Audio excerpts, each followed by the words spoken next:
Hi, friends. You're welcome to All of Them Tutor. This is a physics class. Before we can continue with what we have today, please don't forget to share and to like this channel. All right. Let's go. What do we have for you guys today? Let's look into the question. A galvanometer of internal resistance 100 ohms gives a full-scale deflection for a current of 10 milliamperes. Calculate the values of the resistance necessary to convert the galvanometer to an ammeter reading up to 10 amperes. So we can see a relations uh, between the galvanometer and the ammeter. First and foremost, a galvanometer is an instrument that measures and that detects and measures small amounts of current. Okay, very small amounts of current. That is why we have the current deflection there is 10 milliampere. Why an ammeter is an instrument that's used to detect to measure large amounts of current. So in this case, we galvanometer wants to serve as ammeter. Okay. Now, how can a galvanometer be served as or be used as ammeter? That is where we need to input a low resistance wire.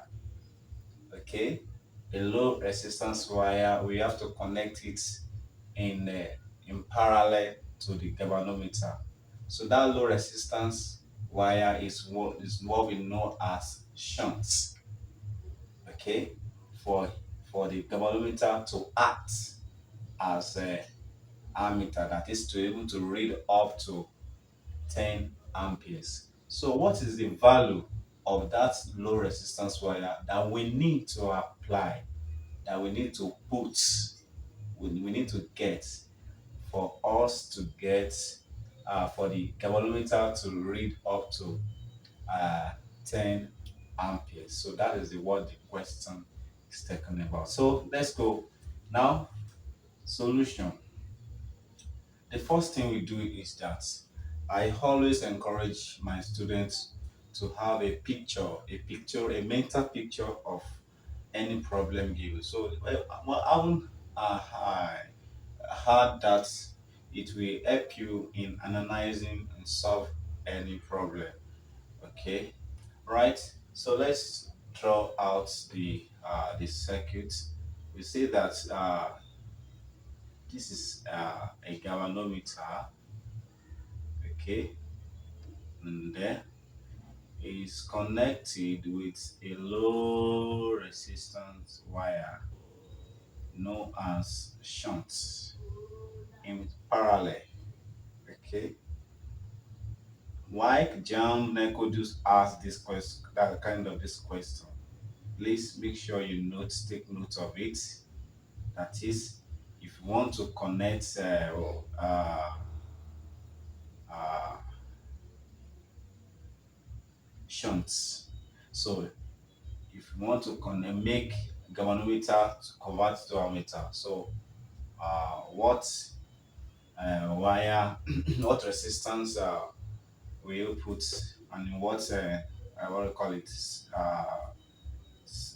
arrangement will it go? So this is a galvanometer. So the galvanometer it has internal resistance of 10 milliampere, so it cannot take much. The full scale, full the full scale deflection. So and sorry, it has internal is 100 milliampere, but the current the current of the galvanometer is 10 milliampere, right? So and it has to measure up to, this is the resistance shunt. So it has to measure up to 10. So so that means that a 10 ampere is going in this. If a 10 amperes goes without this, what do we call it, without applying this shunt, what will happen to the galvanometer? The galvanometer will just, as in, get burnt, as in, that's it. All right. So what happens is that at this junction, the uh, we all know that 10 milliamperes, that is, the 10 milliamperes is 10 times 10 raised per minus 3, and that will give you 0.01 ampere, right? 10 over 1 divided by 1000. So that means that it's just 0.01 can take in. So at this junction, this is what this place is. At this node, we have what is called KCL. That is Kirchhoff current law. The Kirchhoff law, the current Kirchhoff current law states that the at the junction, okay, or at the node, the amount of current entering is equal to the amount of current leaving. Okay, the amount of current entry is equal to the amount of current leaving according to Kirchhoff current law. So now we know that this is 0.001 that is leaving, that is entering here to the galvanometer. We know that one. Now, what will be the remaining current that will leave, that will enter to these shunts? Because the rest of this current shunts, the resistance have to take it, right? So, and that will be so let's use the high minus high G. Okay, so high minus high G, so that will be 10 minus 0.01. So 10 minus 0.01 will give you, this is 9, this is 9, right? So that will be 9.99 ampere. So 9.99 ampere will enter here. 9.99 will be collected here.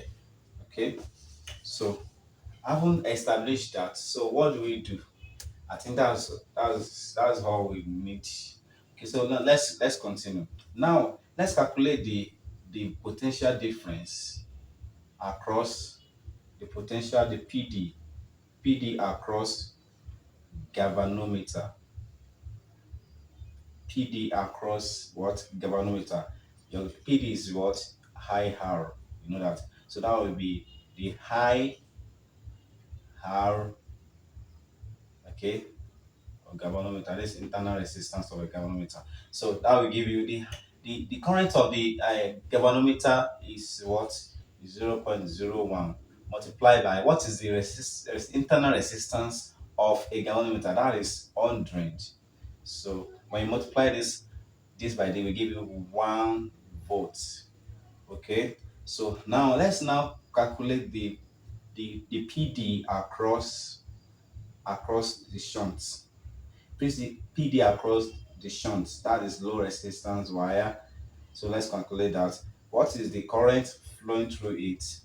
Let's represent that one with IS. Okay, the IS is this, the shunt, the current entering, uh, that is 9.99. So what is uh, the voltage? Sorry, the resistance, the value of resistance, and that is what we are looking for. That is the amount of resistance that is needed, we need to apply. So having done that, now because the shunt and the galvanometer are connected in parallel, so the same voltage flows to it. Same voltage, because they are that is according to the parallel connection. Okay, parallel arrangement, same voltage. So it means that this will be equal to this. The PD across galvanometer will be equal to the PD across shunt. So we have it like this. One voltage is equal to 9.99 times Rs. So that's 1 is equal to 9.99 Rs. So collect the, divide both side by the coefficient of Rs. So we have 1 over 9.99, which is, if you take it here, convert it to 1, 2, that is 10 to the power minus 2. So take it up here, that will be 100 divided by 999. So 999 divided by 100, that is 0 point. You add 1 to it, that is 1000. 999 divided by 1000, that is 1. Remainder 1 in 1, that is 0. Add 1 to it is 0. Add 1 to it, that is 1. And it goes like that, and it goes like that. So, in short, the current, the amount of resistance that is needed for the shunt, for the shunt is 0.1 ohms. So that is the necessary, the values of the resistance necessary to convert galvanometer to ammeter, that will read up to 10 ammeters. I think from here you have learned something on how to convert galvanometer. I know there are some that knows the what do you call it, the uh, formula, but sometimes you do forget the formula. But it is good that you know the concepts behind all these things. I know the formula is what do you call it, IG, that is RG over then IX. That is the current flowing through the resistance, which is this. So this is the main current. This is the current from the what do you call it, from the ammeter. So I know. So, but sometimes you do forget the formula. But when you forget the formula, but you don't forget the concepts behind this. So you hope that you go do it and you cannot forget it. All right. So I hope you've learned something. Okay. All right. Thank you very much.